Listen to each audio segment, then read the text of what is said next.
Hello everyone, welcome back to our channel Be Here. Today we are diving into an important topic in women's health, that is female sterilization, जिसको tubectomy और tubal ligation के नाम से भी जाना जाता है. ट्यूबेक्टमी एक इलेक्टिव प्रोसीजर है और ये कॉन्ट्रासेप्शन का परमानेंट मेथड है. तो आज हम इस वीडियो में ट्यूबेक्टमी के indications, types, techniques, instruments, recovery और रिवर्सल को समझेंगे. First, let's talk about the indications for tubectomy. Tubal sterilization is indicated when the patient voluntarily requests for a permanent method of contraception. Tubectomy usually उन women के लिए recommended है जिन्हें contraception का permanent method चाहिए और फ्यूचर में fertility नहीं चाहते, और साथ में ही कुछ maternal medical conditions like pulmonary hypertension, cardiomyopathy, जिसकी वजह से वेरी हाई रिस्क प्रेगनेंसीज होती हैं, तो इसमें सिर्फ स्टेरिलाइजेशन को इंडिकेशन नहीं माना जा सकता. Now let's explore the various types और techniques of tubectomy. First we have laparoscopic tubectomy. ये एक मिनिमली इन्वेजिव प्रोसीजर है जिसमें एब्डोमेन पर एक स्मॉल इंसिजन लगाया जाता है, जिसमें लेप्रोस्कोप के द्वारा फैलोपियन ट्यूब्स को एक्सेस किया जाता है. उसके बाद इलेक्ट्रोकॉटरी, कटिंग, क्लिपिंग और बैंडिंग के द्वारा ट्यूबेक्टमी की जाती है. इलेक्ट्रोकॉटरी बेस्ड मेथड्स फास्ट हैं, लेकिन इसमें अदर स्ट्रक्चर्स के इलेक्ट्रिकल डैमेज के चांसेस ज़्यादा होते हैं और साथ ही इसकी रिवर्सिबिलिटी पुअर होती है. साथ ही इसमें एक्टोपिक प्रेगनेंसी के इंसिडेंट्स बढ़ जाते हैं. इलेक्ट्रोकॉटरी बेस्ड मेथड्स में इस्थमस को कोगुलेट किया जाता है. इसमें बाइपोलर कॉटरी का यूज़ किया जाता है क्योंकि ये यूनिपोलर से ज़्यादा सेफ होता है. हुल्का क्लिप और फिल्शी क्लिप मेथड का यूज़ ज़्यादा किया जाता है क्योंकि इसमें मिनिमल टिश्यू डैमेज की वजह से रिवर्सिबल होती है. लेप्रोस्कोपिक स्टेरिलाइजेशन में फैलोप रिंग भी यूज़ की जाती है. इस प्रोसीजर में laparoscope, electrocautery devices, clips, bands, graspers और सीजर्स यूज़ की जाती हैं. इसमें पेशेंट की रिकवरी यूजुअली जल्दी हो जाती है और वो अपनी normal activities within a week resume कर सकती है. इंसिजन साइट पर माइल्ड पेन और डिस्कम्फर्ट कॉमन है. नेक्स्ट इज मिनी लेप्रोटमी और मिनी लैप ट्यूबेक्टमी. ये भी मिनिमली इन्वेजिव प्रोसीजर है, लेकिन इसमें लेप्रोस्कोप का यूज़ नहीं किया जाता. मिनी लैप ट्यूबेक्टमी में ट्यूबल इंटरप्शन के लिए commonly Pomeroy tubal ligation method use किया जाता है. इस प्रोसीजर में लोअर एब्डोमेन पर एक स्मॉल इंसिजन लगाया जाता है जिससे फैलोपियन ट्यूब्स को एक्सेस किया जाता है. फिर फैलोपियन ट्यूब का सेगमेंट लेकर मिड पोर्शन एलिवेट किया जाता है और एब्जॉर्बेबल सूचर से लाइगेट करके लूप और नकल बनाया जाता है और बाद में इस नकल को एक्साइज कर दिया जाता है.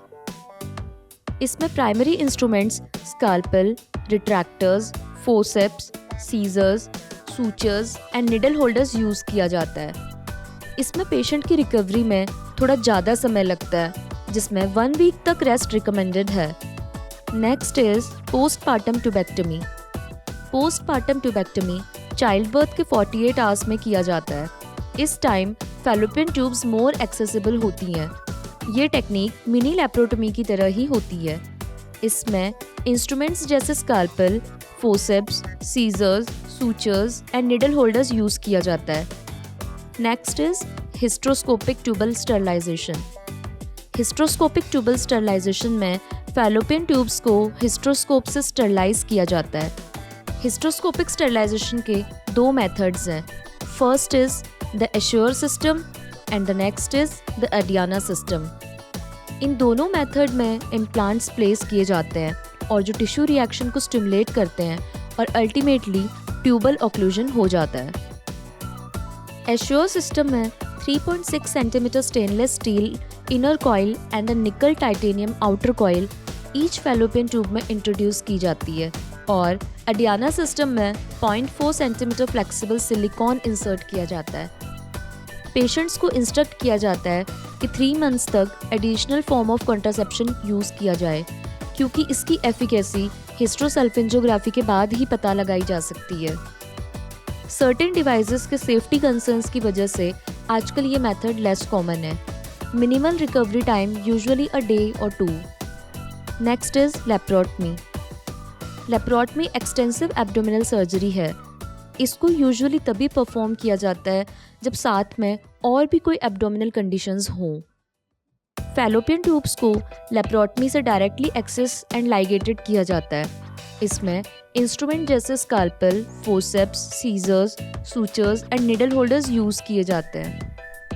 मोर एक्सटेंसिव सर्जरी की वजह से इस मेथड में रिकवरी पीरियड थोड़ा लॉन्ग होता है, टिपिकली कुछ वीक्स लग जाते हैं। Reversal of tubal ligation. Reversal of tubal ligation उसी में पॉसिबल है जिसमें फैलोपियन ट्यूब्स की स्मॉलेस्ट लेंथ पर मिनिमल डैमेज हुआ हो, जैसे हल्का clip, Filshie clip and Falope ring. इसमें 50 to 75% चांसेस होते हैं। मोस्ट केसेस में 25 to 50% तक की एक्सपेक्टेशंस रहती हैं। उसमें ट्यूबल लाइगेशन रिवर्सल की जगह assisted reproductive technology, example in vitro fertilization (IVF) का यूज़ किया जाता है। पेशेंट जिसमें ट्यूबल रिवर्सल किया जाता है उसमें एक्टोपिक प्रेगनेंसी के चांसेस ज़्यादा होते हैं। अब हम देखते हैं फीमेल स्टरलाइजेशन से related important MCQ। First one is which of the following is a common method of female sterilisation? Option A vasectomy, option B tubal ligation, option C hysterectomy and option D oral contraceptive use. The right answer is option B tubal ligation, क्योंकि tubal ligation female sterilization की common surgical procedure है जिसमें fallopian tubes को cut, tied और sealed किया जाता है।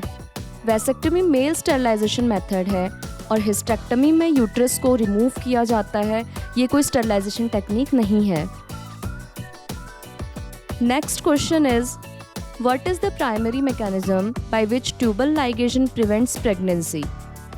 Option A inhibition of ovulation, option B alteration of the endometrial lining, option C prevention of sperm from reaching the egg, option D disruption of hormone production. The right answer is option C prevention of sperm from reaching the egg. Tubal ligation में fallopian tubes को block किया जाता है जिससे sperm egg तक नहीं पहुंच पाता और एग फर्टिलाइज नहीं होता है। The next question is which of the following statements about female sterilization is true? Option A it provides protection against sexually transmitted infections, option B it is 100% effective in preventing pregnancy, option C it does not affect menstrual cycle, option D it requires frequent follow-up visits to maintain effectiveness. The right answer is option C it does not affect menstrual cycle. Female sterilization women's के menstrual cycle को interfere नहीं करता है। ये pregnancy को prevent करता है। ये किसी भी प्रकार के सेक्सुअली ट्रांसमिटेड इन्फेक्शन से प्रोटेक्ट नहीं करता है और ना ही इसमें फ्रीक्वेंट फॉलोअप रिक्वायर है। The next question is, what is a common reason a woman might choose female sterilization over other contraceptive methods? Option A, desire for temporary contraception. Option B, religious reasons. Option C, desire for a permanent solution. Option D, cost considerations. The right answer is option C, desire for a permanent solution. Tubal sterilization is indicated only when the patient voluntarily requests for a permanent method of contraception. The next question is, in which situation is female sterilization typically contraindicated? Option A, immediately postpartum. Option B, in women with an active pelvic infection. Option C, in women with a family history of breast cancer. Option D, in women who smoke. The right answer is option B, in women with an active pelvic infection. Female sterilization को active pelvic infection में avoid किया जाता है क्योंकि इससे infection के spread होने की रिस्क बढ़ जाती है। Thanks for watching.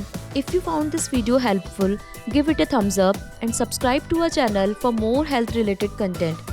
Have questions or topics you would like us to cover? Drop them in the comment below. Stay healthy and informed, and we will see you in next time.